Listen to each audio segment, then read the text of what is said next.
نائمہ ان لوگوں کو دیکھتی رہی یہاں تک کہ وہ نگاہوں سے اوجھل ہو گئے۔ اثر بھی اب اس سمت دیکھ رہا تھا۔ ان کی نگاہوں سے اوجھل ہونے کے بعد وہ نائمہ کا ہاتھ پکڑ کر آہستہ آہستہ چلنے لگا۔ ساتھ ساتھ مناظر بھی بدل رہے تھے اور اثر ان پر تبصرہ بھی کرتا جا رہا تھا۔ اب انسانی تاریخ کا بدترین دور شروع ہو رہا ہے۔ ابھی تک ہم زمانہ قبل از تاریخ میں تھے۔ اس دور میں بستیوں کے لوگ گمراہ ہو کر شرک اختیار کر لیا کرتے تھے، مگر اب انسانیت دور تہذیب کے عروج کی طرف بڑھ رہی ہے۔ بستیاں بڑی بڑی بادشاہتوں میں بدل رہی ہیں۔ شرک اب ریاست کا دین قرار پا چکا ہے۔ ہر طرف بادشاہ جھوٹے خداؤں کے نام پر حکومت کر رہے ہیں۔ پروہت اور پجاری انہیں اخلاقی جواز دیتے ہیں۔ یہ لوگ عوام کو ظلم اور تہمات کی دوہری زنجیروں میں پوری طرح جکڑ چکے ہیں۔ اخلاقی فساد اپنی آخری انتہا کو پہنچ رہا ہے۔ اللہ کے پیغمبر مختلف علاقوں میں اٹھ رہے ہیں، مگر کوئی ان کی بات نہیں مان رہا۔ ہر طرف شرک اور فساد پھیل چکا ہے۔ شرک چونکہ حکمرانوں کا دین بن چکا ہے اور پوری ریاست اس کی حفاظت پر مامور ہے، اس لیے ایک اللہ کا نام لینے والوں کو فوراً مار دیا جاتا ہے۔ اس صورتحال میں اللہ تعالی ہدایت کے لیے ایک نئے منصوبے کا آغاز کر چکے ہیں۔ اثر ایک لمحے کو رکا۔ نائمہ کو یہ لمحہ بہت طویل لگا۔ وہ فوراً پوچھ بیٹھی، یہ منصوبہ کیا ہے؟ اب ابراہیم علیہ السلام کو اٹھایا گیا ہے۔ انہوں نے پہلے اپنے ملک عراق اور پھر اپنے ارد گرد کی متمدن دنیا میں ہر جگہ گھوم کر توحید کی منادی کی، مگر ان کی دعوت اس طرح رد کی گئی ہے کہ تاریخ میں کوئی دعوت اس طرح رد نہیں ہوئی۔ ان کے حصے میں سوائے ان کی بیوی سارہ اور بھتیجے لوط علیہ السلام کے اور کوئی مومن نہیں آیا۔ اللہ تعالیٰ نے فیصلہ کیا ہے کہ ان کے بھتیجے لوط علیہ السلام رسالت کے کام کو جاری رکھیں گے۔ انہیں فلسطین کے ایک انتہائی خوشحال علاقے سدوم کی طرف بھیجا گیا ہے، جبکہ ان کی بیوی سارہ کی اولاد سے دنیا کے مرکز یعنی مشرق وسطی میں خدا پرستوں کی ایک پوری قوم پیدا کی جائے گی جو شرک کے خلاف جہاد جاری رکھے گی۔ اور حضرت ہاجرہ اور اسماعیل علیہ السلام؟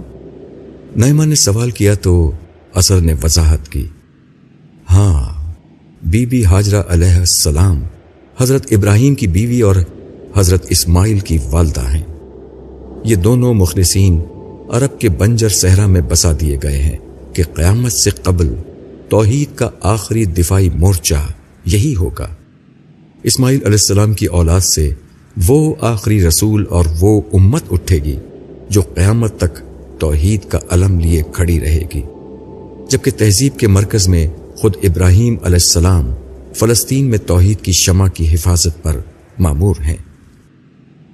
تو کیا اب کوئی رسولوں کی بات نہیں سنتا؟ کوئی توحید پر قائم نہیں رہا؟ تم توحید کی بات کر رہی ہو۔ لوگ تو اب دین فطرت سے اتنا دور ہو چکے ہیں کہ بنیادی فطری حقائق کو بھی مسخ کر چکے ہیں۔ قوم لوط علیہ السلام اخلاقی پستی کی آخری انتہا پر کھڑی ہے۔ لوط علیہ السلام کی ہر تلقین انہیں سمجھانے میں ناکام ہو چکی ہے۔ تو کیا ہم قوم لوط کے علاقے میں جائیں گے؟ میں نے سنا تھا کہ وہ اردن اور اسرائیل کے بیچ میں موجود بحر مرتار یعنی ڈیڈ سی کے علاقے میں آباد تھے۔ ان کا علاقہ سدوم بہت سرسبز و شاداب تھا، جہاں سینکڑوں میل تک صرف باغات ہی باغات پھیلے ہوئے تھے۔ نہیں، میں وہاں تمہیں نہیں لے جا رہا۔ تم ان کی بے حیائی کے مناظر کو نہیں دیکھ سکتی۔ یہ بدبخت اپنی مجلسوں میں اعلانیہ ہم جنس پرستی کرتے ہیں۔ اس کے بجائے میں تمہیں اس وقت میں لے جا رہا ہوں جب اللہ تعالیٰ کے منصوبے کا عجیب فیصلہ ظاہر ہو رہا ہے۔ یہ کیا فیصلہ ہے؟ قوم لوط پر عذاب کا فیصلہ ہو چکا ہے۔ اس مقصد کے لیے حضرت ابراہیم علیہ السلام کے پاس 3 فرشتے بھیجے گئے ہیں۔ فرشتے قوم لوط کو ختم کرنے آئے ہیں تو جانا بھی وہیں چاہیے۔ یہ حضرت ابراہیم علیہ السلام کے پاس کیوں آئے ہیں؟ اثر کی بات پر نائمہ نے تعجب سے پوچھا۔ وہ فرشتے قوم لوط کو ہلاک کرنے ہی آئے ہیں، لیکن اس کے ساتھ ہی وہ ایک اور معجزے کو ظہور پذیر کریں گے۔ وہ حضرت ابراہیم علیہ السلام کو 99 برس کی عمر میں بی بی سارہ سے اولاد کی خوشخبری دیں گے، یعنی اسحاق علیہ السلام کی بشارت اور ان سے یعقوب علیہ السلام کی بشارت۔ حضرت یعقوب علیہ السلام سے 12 بیٹے پیدا ہوں گے، جن میں یوسف علیہ السلام اور ان کے بقیہ 11 بھائی شامل ہیں۔ یہ سب اپنے والد کے لقب اسرائیل پر بنی اسرائیل کہلائیں گے اور ایک عظیم قوم کو جنم دیں گے۔ یہ قوم جو اگلے 1500 برس تک شرک کے اس سمندر میں توحید کا علم بلند رکھے گی۔ یہ گفتگو کرتے ہوئے وہ دونوں اس جگہ آ گئے جہاں حضرت ابراہیم علیہ السلام کی رہائش تھی۔ دوپہر کا وقت تھا، دھوپ کی شدت سے ہر چیز جھلس رہی تھی، ہر طرف گرم ہوا کا راج تھا۔ ایسے میں بلوط کے درختوں کا جھنڈ ایک جائے عافیت تھا۔ گرم ہوا جب پتوں سے لدے ہوئے درختوں تک پہنچتی تو سبزے کی اس سلطنت کے پہرے دار شاہ بلوط کے برگ و بار حرارت کی ہر رمق کو نچوڑ کر اس ہوا کو ٹھنڈا اور خوشگوار کر دیتے۔ اس جھنڈ میں درختوں کا دبیس سایہ اتنا گہرا تھا کہ تپتی زمین میں یہ قطع ارضی اپنے خوشگوار ماحول کی بنا پر جنت کا ایک ٹکڑا محسوس ہو رہا تھا۔ شاہ بلوط کی اس سلطنت کے قریب ہی ایک خیمہ لگا ہوا تھا۔ یہ خیمہ اپنے وقت کی روحانی سلطنت کے تاجدار، خداوند عالم کے فرما بردار، مسلم و مطیع، اپنے مالک کے غلام اور اس کے دوست خلیل اللہ ابو الانبیاء ابراہیم علیہ السلام کا تھا۔ کم و بیش 1 صدی سے ابراہیم علیہ السلام توحید کی جنگ تنے تنہا لڑ رہے تھے۔ عراق تا عرب اور مصر تا شام، متمدن دنیا کا کوئی خطہ نہ تھا جہاں حضرت ابراہیم علیہ السلام نے صدائے توحید نہ دی ہو، مگر کہیں سے کوئی جواب نہ ملا۔ خیمے کا پردہ ہٹا اور ابراہیم علیہ السلام باہر تشریف لائے۔ انہوں نے باہر آ کر چاروں طرف کا جائزہ لیا۔ ہر طرف تنہائی اور خاموشی کا راج تھا۔ بس کبھی کبھار کسی مویشی، کسی پرندے کی آواز زندگی کا احساس دلاتی۔ زندگی کی سب سے بڑی علامت بچوں کی آواز سے ابراہیم علیہ السلام کا خیمہ خالی ہی تھا۔ وہ اپنے اکلوتے بیٹے اسماعیل کو حکم الہی پر مکے کی بنجر وادی میں بسا چکے تھے کہ خدا کا گھر آباد رہے، چاہے اپنا گھر ویران ہو جائے۔ بڑھاپے کی انتہا کو پہنچنے کے بعد اس گھر کی ویرانی دور ہونے کے تمام امکانات ختم ہو چکے تھے۔ آسمان نے ایسی قربانی کہاں دیکھی تھی؟ ابراہیم علیہ السلام نے آسمان کی طرف سر اٹھا کر دیکھا۔ ان آنکھوں میں ہمیشہ کی طرح شکر گزاری اور محبت کا پیغام تھا۔ کسی شکوے شکایت کا ان آنکھوں میں کیا گزر ہو سکتا تھا؟ ان کی نگاہیں آسمان سے واپس لوٹیں تو دیکھا کہ سامنے جھنڈ کے نیچے 3 اجنبی کھڑے ہیں۔ ان اجنبیوں کو دیکھ کر بے اختیار ابراہیم علیہ السلام کی زبان سے نکلا، مرحبا، ہم پر ہمارے مالک کی یہ عنایت کہ مہمانوں کے قدم ہمارے گھر کی طرف اٹھیں۔ یہ کہہ کر وہ آگے بڑھے اور ان اجنبیوں کے پاس پہنچے ہی تھے کہ انہوں نے دور سے انہیں دیکھ کر سلام کیا۔ حضرت ابراہیم علیہ السلام نے سلام کا جواب دیا اور فرمایا، اس سے بڑا اللہ کا کرم کیا ہو سکتا ہے کہ آج ہمارے گھر پر اللہ کی یہ رحمت ہوئی ہے۔ آپ حضرات میرے گھر تشریف لائیے، میں آپ کو منزل کی طرف ہرگز نہیں جانے دوں گا جب تک آپ میرے ساتھ کھانا تناول نہیں فرما لیتے۔ اجنبیوں میں سے ایک نے مسکراتے ہوئے جواب دیا، ہمیں بھی آپ کے ساتھ بیٹھ کر بہت خوشی ہوگی۔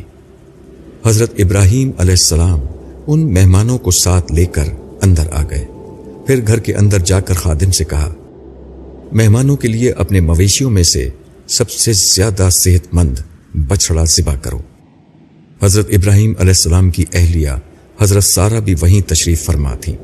آپ نے ان سے مخاطب ہو کر کہا، سارا، آپ اپنی نگرانی میں مہمانوں کے لیے کھانا تیار کروائیے۔ حضرت سارا نے خوش دلی کے ساتھ جواب دیا، آپ اطمینان سے مہمانوں کے پاس تشریف رکھیے اور بے فکر ہو جائیں، تھوڑی ہی دیر میں بچڑے کا بھنا ہوا گوشت آپ کی خدمت میں پیش ہوگا۔ یہاں سے مطمئن ہو کر حضرت ابراہیم علیہ السلام باہر تشریف لائے۔ حضرت ابراہیم علیہ السلام اپنی اعلیٰ روایات کے مطابق انتہائی تپاک سے مہمانوں سے گفتگو کرنے لگے۔ نائمہ اور اثر بہت دیر سے یہاں موجود تھے اور یہ سارا منظر خاموشی سے دیکھ رہے تھے۔ نائمہ نے یہ موقع غنیمت جانا اور اثر سے پوچھا، یہ مہمانوں کے آنے پر حضرت ابراہیم علیہ السلام اتنا خوش کیوں ہوئے؟ مہمان نوازی ہر دور میں شرفا کا دستور رہی ہے، مگر ابراہیم علیہ السلام تو اس معاملے میں بے حد سخی اور فیاض واقع ہوئے ہیں، مگر ان کا معاملہ یہیں تک محدود نہیں، یہ ہر معاملے میں اعلیٰ ترین انسانی خصوصیات کے حامل ہیں۔ دراصل اثر نے اپنی بات کی وضاحت کا سلسلہ خود ہی جاری رکھا۔ میں تمہیں پیغمبروں کی تاریخ کے بالکل آخری وقت میں لے جاتا رہا ہوں، کیونکہ اصل مقصد صرف یہ دکھانا تھا کہ پیغمبروں کا جب انکار کر دیا گیا تو اللہ تعالیٰ نے کس طرح مداخلت کر کے اپنا فیصلہ دیا۔ لیکن اگر تم پیغمبروں کی پوری زندگی اور سیرت کو دیکھ سکتی تو تمہیں معلوم ہو جاتا کہ یہ لوگ اعلیٰ ترین انسانی اوصاف کے حامل لوگ ہوا کرتے ہیں۔ انہیں خاندانی عزت و وقار ہی حاصل نہیں ہوتا، بلکہ ذاتی سیرت و کردار، اخلاق عالیہ اور اوصاف حمیدہ میں بھی ان جیسا کوئی نہیں ہوتا۔ ان کے اعلان نبوت سے قبل ہی پورا معاشرہ ان کی بے پناہ عزت و تکریم کرتا ہے۔ سب مانتے ہیں کہ ان جیسا کوئی نہیں ہے، اس لیے ہر پیغمبر کی اپنی ذات اور اس کی سیرت اس کی دعوت کی سچائی کا سب سے بڑا ثبوت ہوتی ہے کہ اس سیرت و کردار کا انسان کبھی جھوٹ نہیں بول سکتا۔ ابھی ان کی یہ گفتگو جاری تھی کہ خادم تشتریوں میں کھانا لا کر مہمانوں کے سامنے رکھنا شروع ہو گئے۔ تھوڑی ہی دیر میں دسترخوان سجا دیا گیا۔ حضرت ابراہیم علیہ السلام نے مہمانوں سے کہا، آئیے کھانا شروع کیجیے۔ ان کے اس جملے پر تینوں خاموش بیٹھے رہے۔ حضرت ابراہیم علیہ السلام نے محسوس کیا کہ شاید یہ لوگ خود کچھ دیتے ہوئے جھجک رہے ہوں، یا پھر خادموں کی موجودگی کھانا نکالنے میں مانع ہو، اس لیے انہوں نے خادموں کو باہر بھیجا اور خود ایک ایک مہمان کو رکابیوں میں کھانا نکال کر پیش کرنے لگے۔ مگر مہمان ابھی بھی ٹس سے مس نہ ہوئے۔ نائمہ کو محسوس ہوا کہ حضرت ابراہیم علیہ السلام کے چہرے پر کچھ پریشانی ظاہر ہوئی۔ انہوں نے قدر تشویش سے کہا، آپ لوگوں کا رویہ بہت عجیب ہے، کھانے کا وقت ہے، آپ مسافر ہیں تو کچھ کھا کیوں نہیں رہے؟ اب وقت آ گیا تھا کہ مہمان اپنی حقیقت ان پر کھول دیں۔ چنانچہ ان میں سے ایک نے کہا، ابراہیم، آپ کوئی اندیشہ نہ کیجیے، ہم انسان نہیں ہیں، آپ کے پروردگار کے بھیجے ہوئے فرشتے ہیں اور ایک بڑی مہم پر آئے ہیں۔ ان کی تسلی سے سیدنا ابراہیم علیہ السلام کے چہرے پر تشویش کا تاثر دور ہوا، مگر آخری بات سے انہیں اندازہ ہوا کہ معاملہ کچھ گڑبڑ ہے۔ اسی احساس کے ساتھ وہ بولے، کیسی مہم؟ مجھے آپ کی باتوں سے خوف آ رہا ہے۔ آپ خوف مت کھائیے، آپ کے لیے تو ہم ایک خوشخبری لے کر آئے ہیں۔ ایک دوسرے فرشتے نے ان کا خوف دور کرتے ہوئے کہا تو سیدنا ابراہیم علیہ السلام کی زبان سے بے اختیار نکلا، خوشخبری؟ اس پر تیسرے فرشتے نے کہا، ہم آپ کو آپ کی اہلیہ سارا سے ایک صاحب علم بیٹے کی خوشخبری دیتے ہیں، اس کا نام اسحاق ہوگا۔ 99 سال کے ابراہیم علیہ السلام کو اس بات پر یقین نہیں آیا۔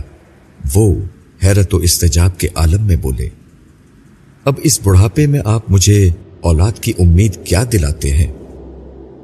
فرشتوں کے چہروں پر بے اختیار مسکراہٹ آ گئی۔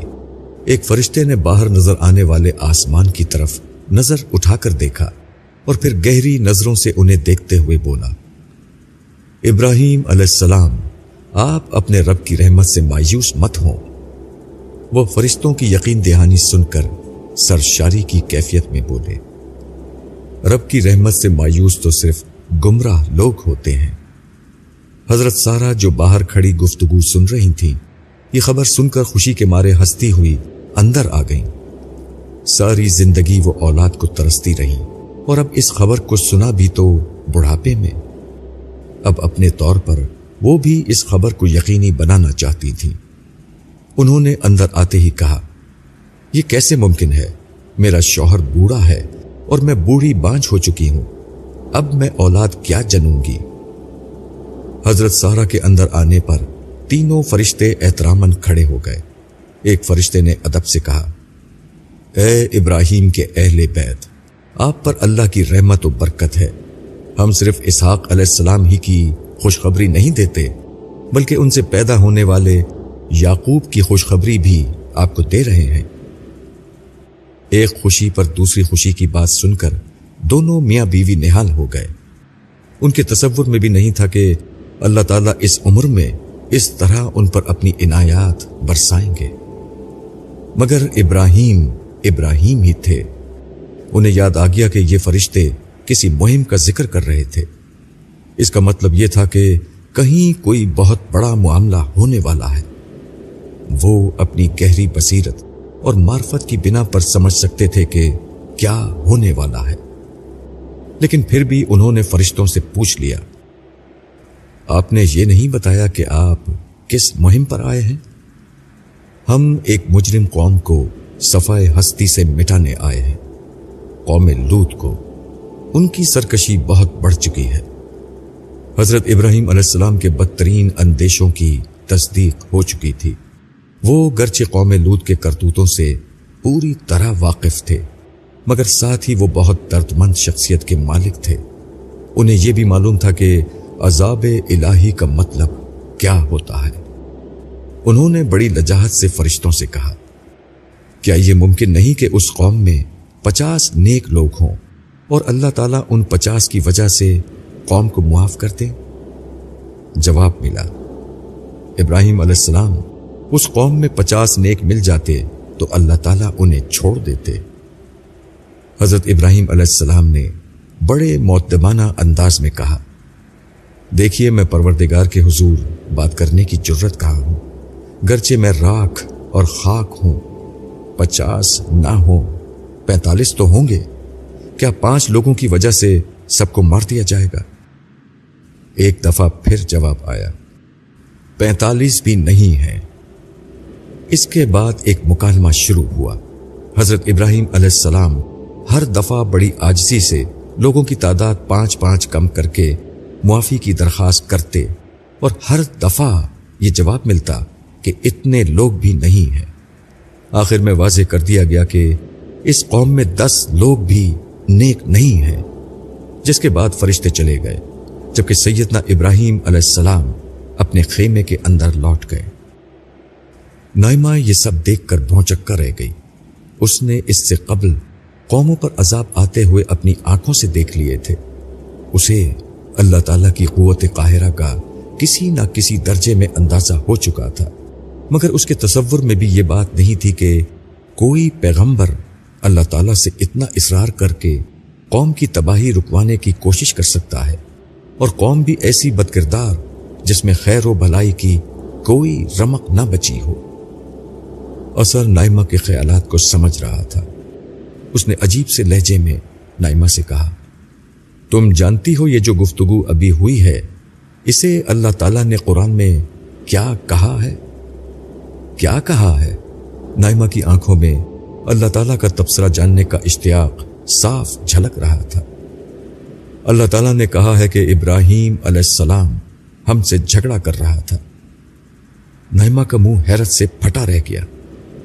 اللہ تعالیٰ سے جھگڑا؟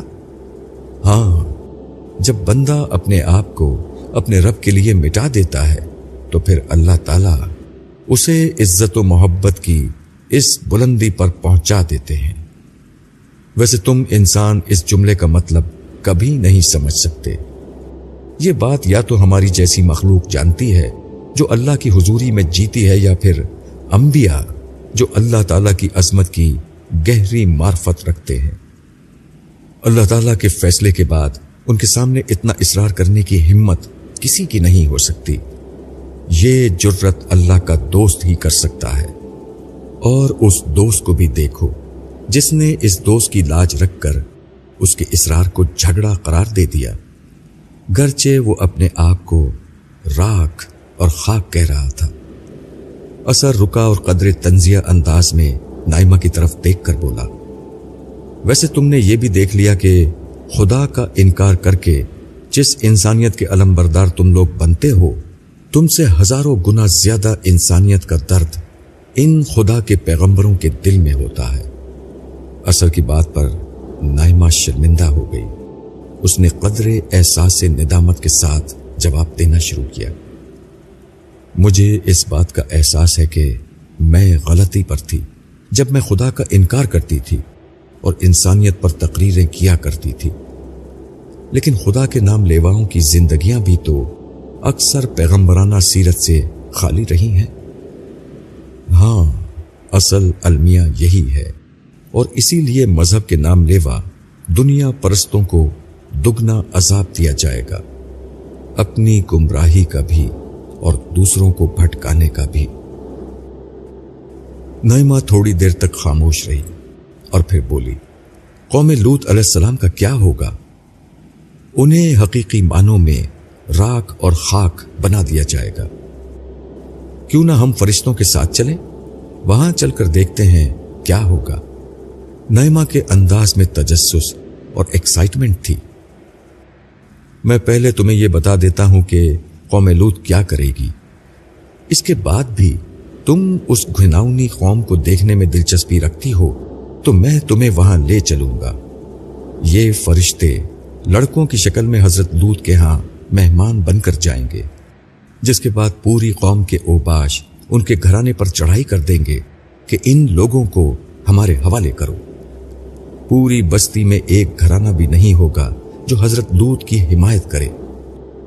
ایسے میں حضرت لوط علیہ السلام کے لیے ان مہمانوں کو تحفظ دینا ناممکن ہو جائے گا۔ تب فرشتے انہیں بتا دیں گے کہ وہ انسان نہیں، عذاب کے فرشتے ہیں۔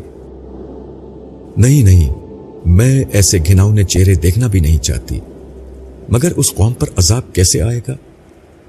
فرشتے حضرت لوط علیہ السلام اور ان کی بیٹیوں کو رات گئے وہاں سے نکال دیں گے، اور صبح کے وقت ایک زبردست دھماکہ ہوگا جس سے پہاڑ پتھروں میں تبدیل ہو کر پھٹے گا، اور اس کے ٹکڑے ہوا کے دوش پر بارش کی طرح بستی والوں پر برسیں گے، اور ایک شخص کو بھی نہیں چھوڑیں گے۔ دھماکے سے ان کی بستیاں الٹ پلٹ جائیں گی، اور ان کا بڑا حصہ بحر مردار کے نیچے ہمیشہ کے لیے دفن ہو جائے گا۔ اللہ اکبر، بڑا شدید عذاب ہے۔ لیکن ہمارے زمانے میں تو آزادی کے نام پر ہم جنس پرستی کے مکروہ عمل کو جائز قرار دے دیا گیا ہے۔ ہمارے زمانے کے لوگوں کو یہ بات عجیب لگے گی کہ ایک قوم کو اس وجہ سے اتنا شدید عذاب دیا گیا۔ خیر، یہ عذاب اس جرم کی وجہ سے نہیں دیا گیا۔ اصل سبب تو یہ ہے کہ ان کی قوم میں ایک رسول موجود تھا، اور اس کی دی ہوئی ہدایت کے باوجود سرکشی اختیار کی گئی۔ لیکن یہ جرم بھی کچھ کم سنگین نہیں۔ یہ اللہ کے خلاف ہی نہیں، انسانیت کے خلاف بھی کیا جانے والا ایک بڑا جرم ہے۔ یہ جرم کیسے ہو گیا؟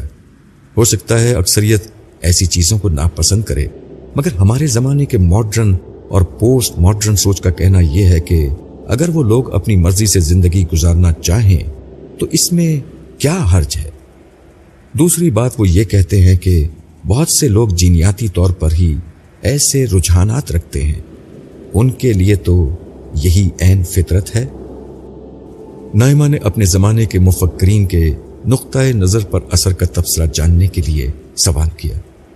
اس پر اثر نے قدر ترشی سے کہا، کسی نے صحیح کہا ہے، ذہانت کی ایک حد ہوتی ہے، حماقت کی کوئی حد نہیں ہوتی۔ مجھے بتاؤ، کیا اسی قسم کے بھونڈے عذر پیش کر کے تم کسی شخص یا افراد کو تشدد اور دوسروں پر ظلم کی اجازت دو گی؟